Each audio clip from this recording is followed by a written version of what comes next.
Welcome, everybody, to the Hounds podcast. This is your home for field trialing and deer dog hunting.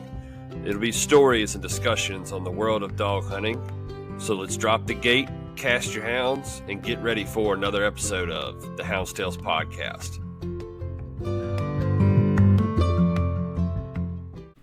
The Hounds podcast is proud to partner again with Outdoor Dog Supply for the 2025 year. Outdoor Dog Supply is the leader in online garment sales with their world-class trade-in programs. The guys are not just a business, they're houndsmen and women too. They test their products out in the field, put them to the test, get the latest in garment equipment, and they stay locked and loaded and ready with field trial equipment, collars, leashes, and so much more. Visit their website today at outdoordogsupply.com, and we want to thank Outdoor Dog Supply for their support not only for the podcast, but in field trials across the country. When you're looking for your next purchase in equipment, make sure you keep Outdoor Dog Supply in mind. Now, let's get this episode going, guys. Welcome, everybody, to the Hounds podcast. On this episode, we're going to roll into a little bit. I know a couple episodes ago, talked about we're going to try to start kind of like a series, but a little string of episodes. And I did one episode and kind of forgot that I had said that. So we're going to pick that back up. In between trying to grab these guests and get my timing down on all that. So what it was about the first one was actually episode 106. We were talking about getting into hunting hounds and hound hunting. But before we continue, before I actually skip over it, let's do our inspirational quote of the week. This comes from Leonard Cohen, or Cohen. I'm not sure exactly how you say his last name. I think it's Leonard Cohen.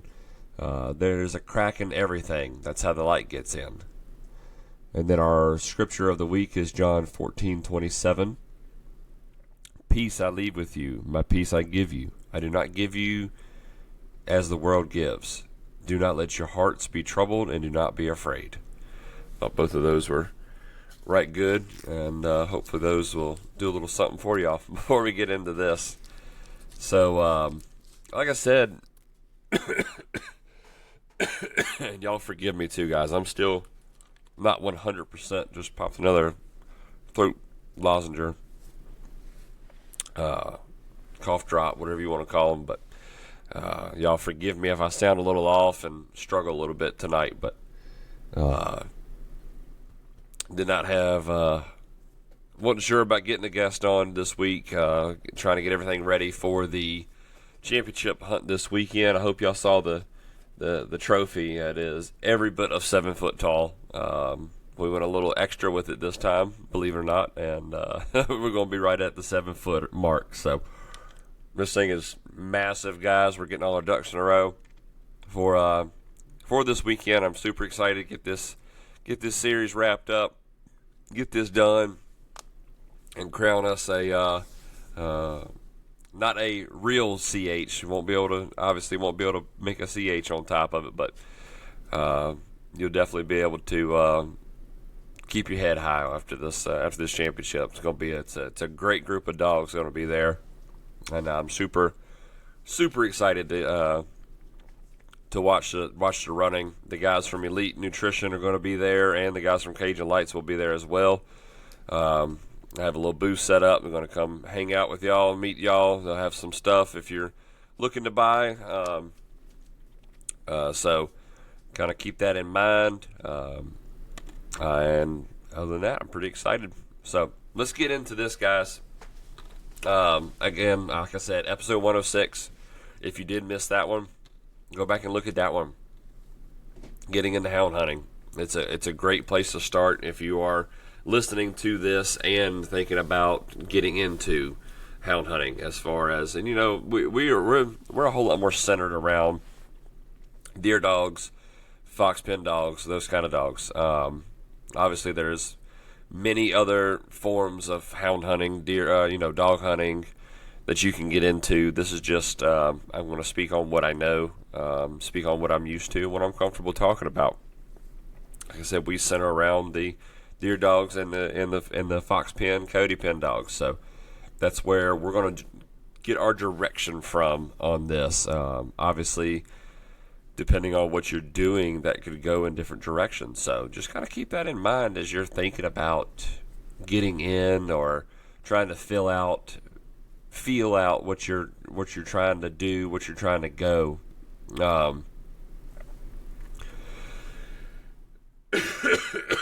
Excuse me, guys. Sorry. Really take the time before you get into it and say, "Yep, this is it," and really figure out which direction you want to go. So what I'm going to do is start with the deer dog guys. The Hounds podcast would like to take a minute and talk about our friends over at Cajun Lights. When pleasure running at night or judging those nighttime field trials, put your trust in Cajun Lights. With the economical Cajun Bayou for the every now and then light user, the Cajun Micro for the nighttime feeds, and the top-level Cajun Blinder for those hardcore crossings. The Cajun Lights are headlamp-style lights that free up your hands for voice recorders or your GPS. They offer flood-style lights in red, amber, and white walking lights. Then the top-of-the-line 4-level main beam light.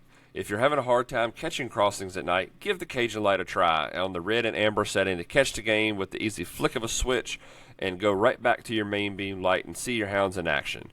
Visit our website today at CajunLights.com and check out and make sure you fill out the survey and select Hounds Podcast to receive 5% off your next purchase from Cajun Lights. Now let's get back to the episode, guys. I'm going to start with getting into deer dog hunting. And again, I will reference back to 106 for some of the early advice, some of the stuff before you get to this step of getting into hound hunting, getting into dogs, getting your own pack of dogs. Episode 106 is a great reference on all the pre-stuff leading up to this point. Excuse me. Sorry, guys. One of the first steps as far as, in my opinion, now, I was born into deer dogs. I was born into deer dog hunting. I was born into a club, raised at a club, never left that club. So this is kind of an outside looking in kind of situation as far as getting into it later in life, getting into it where you're old enough to listen to this podcast and really be able to make that choice about what you want to do with your dogs, with yourself, and getting into the dogs. So I think, to me, from what I see, is you need to find a club first. First one is find something that's close to home. I know that's not always possible. I know that's not always the route that you can go, but I know if it was me and I was trying to find a club and I had to drive an hour and a half, 2 hours, something like that, even 45 minutes to an hour just to get to where I got to go dump dogs, then it's going to make it a whole lot harder for me to get up that extra bit earlier to go do it. Now, don't get me wrong, I'd be excited. I'd want to do it, but I bet that mid-season where you've got 3 weeks into it, 4 weeks into it, and you're working every day of the week, then getting up at 4 o'clock on a Saturday to go load up dogs, and then drive 45 minutes, hunt from sun up to sundown, load up all the dogs again, and then drive back home for 45 minutes. That's a lot. So you're going to want to try to find a club that is close to home, and of course, go ride. Maybe you got a friend that's going to be in it. Maybe you got some kind of connection that way. And I'd say that's probably the hardest part, is finding those connections. But try to make those connections. Just be talking, meet people. You see somebody with a dog box on a truck at a gas station, stop and talk to them, introduce yourself, see what you can do, see where they hunt, see how they do it. But once you are able to go do some guest hunts and explore and meet these people and kind of start intertwining with these people, you need to find where you, not only it's something that's, close to home, you got to find somewhere you fit in. If you go to a club and, maybe you join and, 1 or 2 people in the club, but the rest of the guys are not your style of people. Maybe these guys are wide open, run and gun kind of guys, and you're more of a, let's go find me a spot, and this is where I'm going to sit until lunch, and we'll come back and we'll chill out. There's a lot of different ways to do it, a lot of different ways different clubs do it. So you need to find what club you fit in with that makes you feel welcome, that makes you feel comfortable being out there. And then this is probably the hardest part of it, guys. You need to learn excuse me, going pleasure running, not pleasure running, but going and guest hunting, going and guest running, going and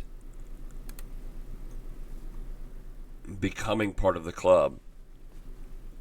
If it was me and I was joining a club without dogs or just getting into dogs, before I ever thought about cutting loose, before I ever thought about buying dogs, I would want to learn the land. I would want to learn the club, learn the land, learn where the boundaries are, where's in and out of bounds, where is this, what are they calling all this, where am I allowed, where am I not allowed, are these landowners chill or are these landowners not chill, And that's not necessarily something, unless you got a great memory, that's not necessarily something you learn in a year. You may be looking at a year to get in and then another year to learn the land. Be patient with this. Be patient. It's a time-consuming process, but I tell you, if you find your patience in it, if you follow, and I'm not saying my way's perfect, guys. I'm just saying this is my maybe a way to think about it as you're getting in. But if it was me, I would want to learn the land, try to learn the club, and that's another note, is learn the club, learn their rules, learn what you can and can't do. Look, if they have bylaws printed, find the bylaws, get the bylaws, read them, study them, understand them. There's unwritten rules, guys. For example, our club is, when we turn loose, it's an order. It's a respect thing to each other. It's, hey, first Saturday, I'll turn loose first. Then somebody calls it after me, and then somebody calls it after me, and you don't necessarily turn your dogs loose until after the cycle has gone through, and the handful of guys that aren't running dogs that day have had a chance and an opportunity to turn loose. Now there's other clubs that will turn and just pack to a chase. Do whatever you like, guys. Do whatever you want. But learn their unwritten rules as well as the written rules. Learn the land, learn the unwritten rules. Find you a home. And that was another episode I'd done too, is finding your hunting home. And that's another great reference at this point to go back and listen to and make sure you're in the right spot that you need to be in. Now the fun part, guys. Now that we've kind of got through the BS, through the gotta find my patience, through the earning your keep kind of deal. Now the fun part is finding your dogs. Finding dogs. Again, reference 106 episode, to just a lot of great points in there that you need to think about before you ever even purchase your first hound, get your first hound, whatever the case may be. Excuse you, Kai. Sorry, my dog's hanging out with me. My golden's hanging out. And all right, y'all, we're going to take a quick second and pause this episode, talk about our partners over at Elite Nutrition. Our hounds, guys, they're athletes. They give us their all each and every time they're cast. Elite Nutrition offers all natural products to give your dogs the natural benefits that they deserve. From the K9 Remove and All Natural Wormer to the ElectroBoost Paste for electrolyte replenishment, body fluid balance, and blood flow improvement, they also have products like Active Dog Powder for recovery and joint and muscle support, Essential Dog Powder for daily vitamins and minerals, probiotics, prebiotics, and enzymes, the K9 Lactate Powder for nursing dogs to help with milk supply. There are tons of other products to check out at CajunLights.com, and then click on the Elite Nutrition section to explore. When you get to checkout, and only at CajunLights.com, use the code HTElite10 to receive 10% off your Elite Nutrition products. Again, that's HT Hounds Tails Elite 10. So HT10 Elite 10 in the discount code section to receive 10% off of all your Elite Nutrition products only via CajunLights.com. I've been using their products, guys, for several months now. Cannot be happy with the results. That's pretty much all I run my dogs off of. So thank you, Elite Nutrition, for joining up with the Hounds Tales podcast and taking a step forward into this field trial world. Now let's get back to the results. He had a little burp there. But so one thing to note is once you do find your club, once you do find your spot, your home, your hunting family, what kind of dogs are they running? You know, some clubs are beagle clubs. Some places are beagles. You need beagles. You don't need to be putting that pressure on them like walkers do.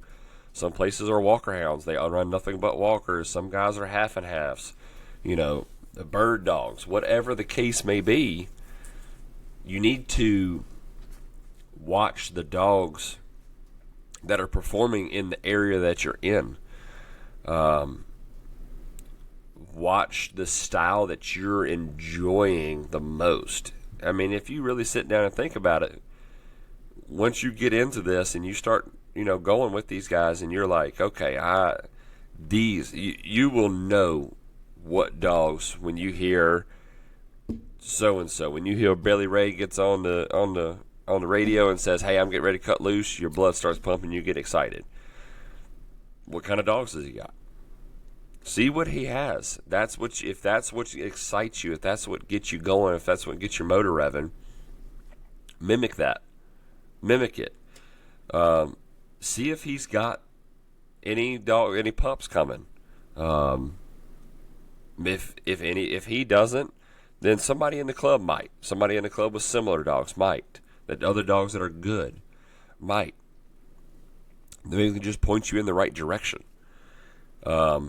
Of somebody close, somebody around there that has dogs, or maybe it's a field trialer that's got dogs that ain't making it in the pen, but could very well do something good for you. Rub shoulders, ask questions, guys. But take your time in deciding what kind of dogs that you're looking for, and really watch. Watch what's performing in the area that you're hunting. That's the easiest answer I can give you guys. Now, once you've made up your mind, you see what kind of dogs you want to go, you know the direction you're going. There's really two ways to go about it. I guess there could be three, and I'll touch on the third one way later. But the first way to get into it is to buy dogs that are already going. Buy dogs that are already running, and you can get. I'll give you a warning. Facebook right before season starts is probably not the best place to do it. You're probably going to get somebody's cull that ain't worth a damn. Excuse my language, but and that's not necessarily always true, but you need to be leery. You need to ask questions, but ask plenty of questions.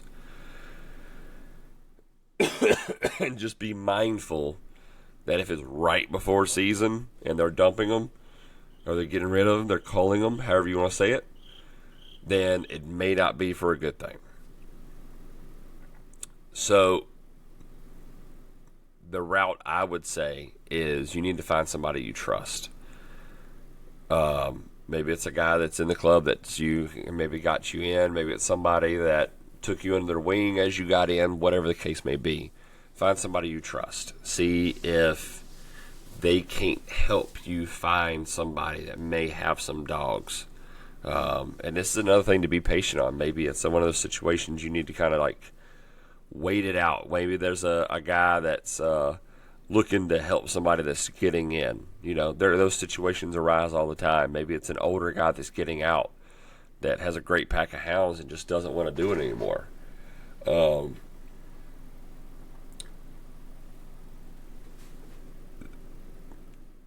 That's the situations that you got to really feel it out. It's going to be a gamble. Buying any dog that's already running is going to be a gamble unless you're paying top dollar for it, top money for it. But if you can find somebody that you trust, find somebody that's willing to help you out, willing to help you get started. Maybe they give you a pair. Start off with a pair. Start off with one. My biggest advice is I would try to get 2 different bloodlines in. At least 2 different bloodlines.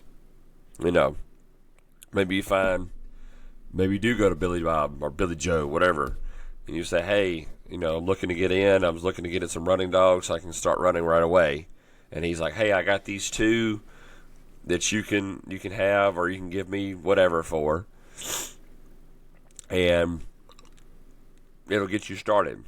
I would go somewhere else after you got those 2 and find you 2 more that aren't related.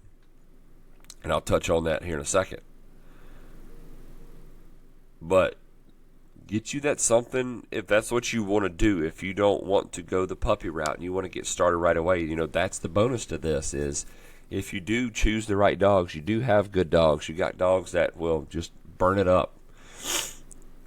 This is a route you can get rolling right away. You can come into that next season and say, yep, these dogs are running. I know they're good. When I cast, I'm not going to get made fun of. I'm not going to be a fool. Not that you would be a fool, but people give you a hard time. You'll have no worries about that, depending if they're good dogs or not, obviously. But even though it's not as rewarding in the long run, it is a great place to start. It is a great place to start your own kennels. And I'm going to put this disclaimer out there. And I hope people listen when I say this. I really do. If you don't hear anything, hear this. There's going to be a lot of haters out there. There's going to be a lot of guys that kind of like the built not bought guys of the car world. Anyone that claims that they're only breeding their own stuff and they're only breeding dogs that's out of their stock, and that's the only correct way of doing it, was either born in it and been way too long in it that they forgot where they started, or I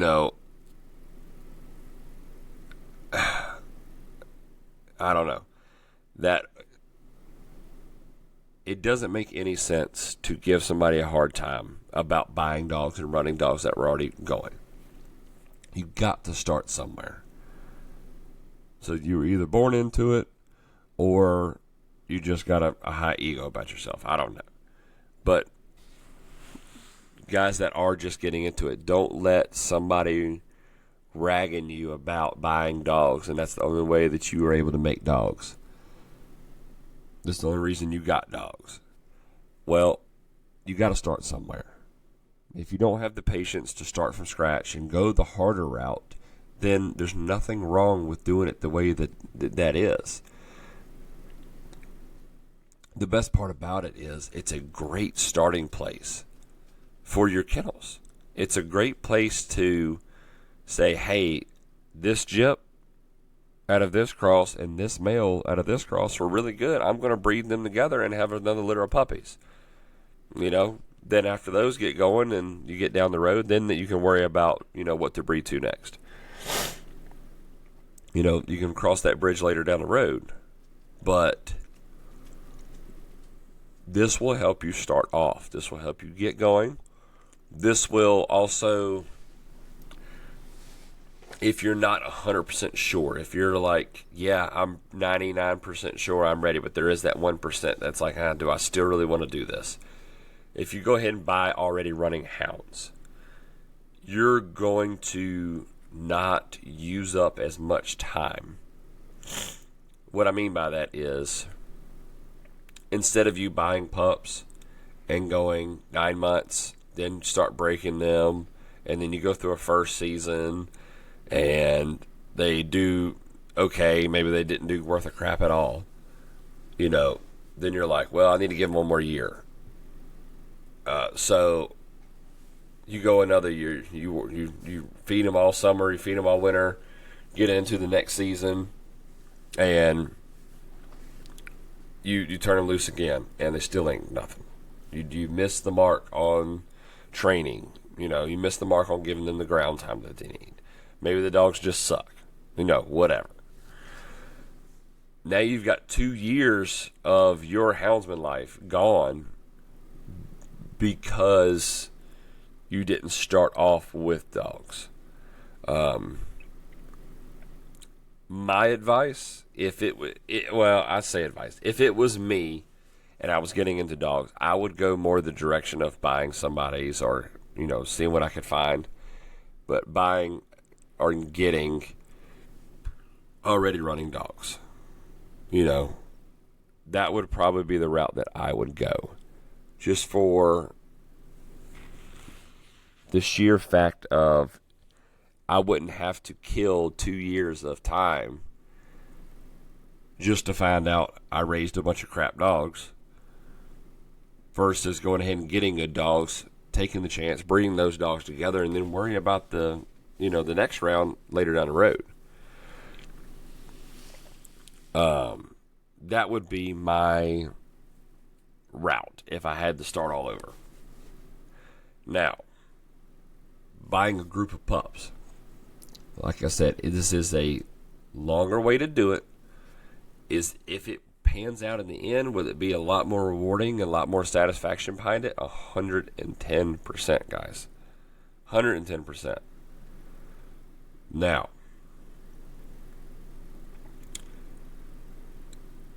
the biggest issue with it is, how do you train? If you're getting new into this, how do you train? My advice, and this is another one that I know I've talked about it before on here, but walking them through the woods, finding some scent training, ground time. The more ground time they get, the more often you just put them in situations that they can survive, that they can do, then the better off they're going to be. You got a fresh pack. Every chance you get to turn them loose, turn them loose. If you got somebody that will let you turn loose with them, turn loose with them. And that's another note. Once you do get them pups that you've raised up to a size and age that you're like, yep, all right, it's time to start learning, guys. Starting to putting some pressure on. If you can find somebody with an old dog that maybe just won't carry the speed, won't outrun them outrightly, then see if maybe that guy will go with you one day. Maybe he'll let you bring that dog home with you and, turn it loose with the dogs that you're working with. That's the kind of opportunities that you take. Maybe it's during season. Turn the dogs loose with anybody that will let you turn loose with them. Obviously, make sure they're good dogs. If you got Frankie P, and he's got a bunch of culls and eaters, then don't go turn loose with him. Your dogs are going to learn the bad habits of old Stinky Pete's dogs. That would be the way that I'd be going about it, is if I did choose to go to puppy route, of course, is finding anybody and everybody that would let me run with them, that I appreciated their dogs and I wanted my dogs to be modeled after. They're going to see those kinds of things. They're going to see the work that the dogs are doing, and model themselves after that. They're going to learn from them. They're going to understand. They're going to pick up traits. They're going to pick up actions. They're going to watch the other dogs and learn from them, and go and eventually they'll pick it up. The Hounds Tales podcast is happy to announce our newest partnership with Low 10 Outfitters. If your kennel is looking for new apparel to rock to the next field trial or the upcoming hunting season, look no further than Low 10 Outfitters. They offer shirts, hats, hoodies, coats, and other accessories with custom logos for your kennel or your hound's name to go on. With top quality merchandise and long-lasting quality, you can't go wrong with Low 10 Outfitters. Now we are offering Hounds Tales podcast apparel on their website at low10outfitters.com. Be on the lookout, guys. It's there. Go purchase it. We're live, guys. Go in, go purchase it. Low10outfitters.com. Click on the Hounds Tales section for your Hounds Tales apparel and the Hounds Tales Pin Series apparel. So thank you so much for Low 10 Outfitters for teaming up with the Hounds Tales podcast. Now, let's get you back to the rest of your episode. Patience is always key. Refer back to, I believe it was last week's episode on culling. Definitely be willing to cull. If you've got 4 dogs that you raised from pups and all 4 of them end up being junk, cull them. Be gone. Move on. Don't know what you got to do with them. Do something with them. You can stay as long as you want, but you can't eat here. Kind of deal. Get to the,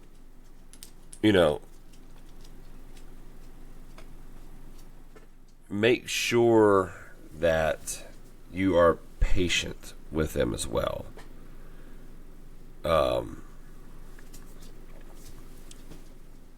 not too patient. Don't wait too long that where you've wasted 3 years of time because you think these dogs just need one more year. After 2 years, you better start really considering, like, hey, are these dogs it? What's missing? And then really take a good, hard, honest look at them and decide what you need to do. Another big thing about deer dogs. Feed them tracks. Feed them tracks. Feed them tracks. Feed them tracks, guys. Put them in behind the game. Put them running right into it. Whatever. Put them with a screaming pack of 25 dogs and let them follow and pull to them dogs and learn off of those dogs. Whatever it takes. Feed them tracks. Get the game in front of them. Whatever your choice of game is. Maybe you are outside broke dog hunting, or maybe you're deer dog hunting. Whatever the case may be, get your dogs to the game. If it's a kill situation, then make sure your dogs, if they are running it, if they are in the right idea of chasing this game, and the game gets killed, make sure your dogs get the reward of the kill. Make sure your dogs get the reward of, okay, I chased this, I'm going to be able to chew on this for a few minutes, after it's dead. Obviously put the game out of its misery. That's a human side that you need to make sure you're doing. But make sure that your dogs, or at least get to lick a little bit of the blood, sniff the fur, taste a little bit, and make sure they have that satisfaction. That's what really helps them get that drive in them. When they think they're getting a reward at the end of every chase, then that will put that drive in them. Not only if the heart's there and they're doing what they're supposed to be doing, give them the drive and the fuel to keep doing what they're doing. Now, I'm trying to think if I want to go back to this. So, after you've picked your route, you've gone, you've got a year or two under your belt now, growing your kennels. Do not sleep on growing your kennels, because eventually you'll be like, yep, I love this group of dogs. The next thing you know, they're 5, 6, 7 years old, and you're like, man, I wish I would have bred, Imogene to this dog, but now Imogene's 8 years old and can't produce any pups. She's gotten too old to produce pups. This is just an example for all the haters out there. 8.5's not necessarily old, but you know, use the dogs that you have if you do follow those steps of the getting the different breedings in there. Use those dogs. If you got a great female and a great male, mix them together if you can. Mix them together and see what comes out. You're probably going to have however many you keep, a number of good deer dogs, great deer dogs. You know, don't be, if you do end up getting just one litter, maybe one cross, one brother and sister, and they are getting to that 5, 6, 7-year-old range where you're like, I don't know how much longer I got with these dogs, but I really want something off of them. Find you a good dog that's breeding for outside dogs. You know, that's a necessarily easy thing, but don't skip out on a breeding also if the guy's in your backyard, but you don't necessarily see eye to eye. You know, if you can breed to this dog and push away your differences, look how far ahead it's going to put you. I hope that kind of makes sense. Once you do have a pack lined up, ready to go, don't be afraid to introduce new blood into the pack. Don't be afraid to add that stud dog or add that bitch that you can use to grow your kennels, that you can use to mix bloodlines in the system and make that work.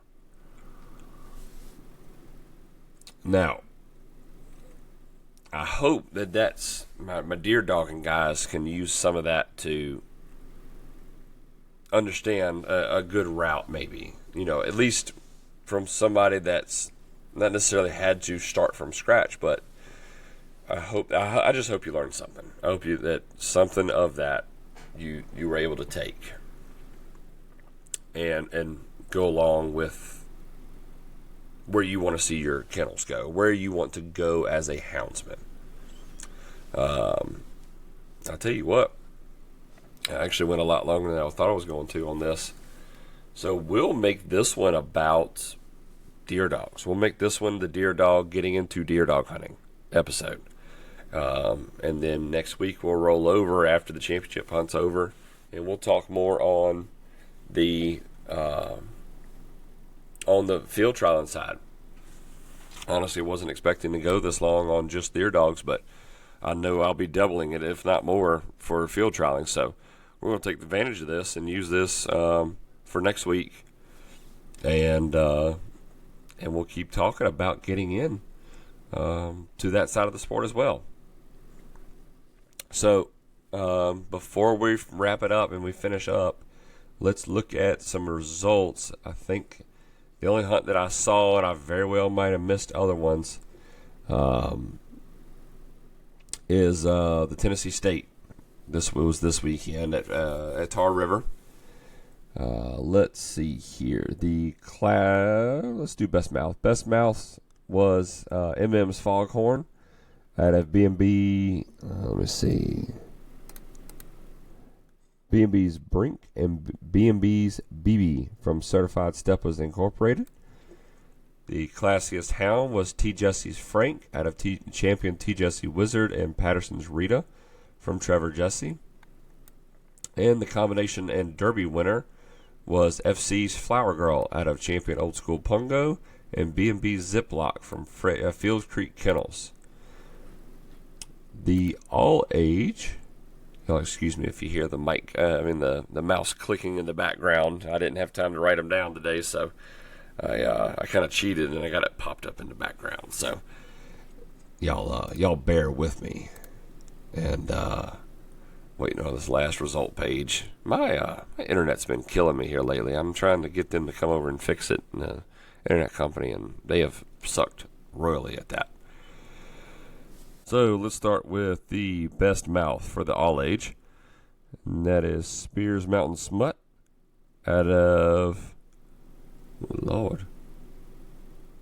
R&B Star and Patterson's Red Gal from Spears Mountain Kennels. Classiest hound was Country Oaks Red Gal out of Lake Hills All Business, and Bonds Oakley from Country Oak Kennels. The combination winner was, Champion Hawtree's Annie Oakley out of Champion Blanton's Cowboy, and Broke Right Brown Sugar from Hawtree Kennels. And the field champion was Hawtree's Heart out of G3's Big Ghost, and Dual State Memphis from Hawtree Kennels. Congrats to y'all down there and everybody else that was placing. And like I said, I believe that's all the results from this week. So, guys, sorry I was a little off kilter tonight. Very tired, still not fully recovered from this, whatever I'm trying to get over. So, hope y'all can forgive me for that. We're going to keep rocking and rolling these things, guys. I sure do appreciate y'all listening. And for everybody out there listening, be sure to like and subscribe, share, whatever you can do. We're going to finish up the year here. We've got about 2 months left, maybe a touch under 2 months left for this season. Then we're going to take a little break and get back out and heavy next year. But again, thank y'all so much for listening, guys. So we'll catch y'all next week where we talk about getting into field trial dogs. So, all right, thank y'all guys so much for listening. And like always, guys, happy hunting.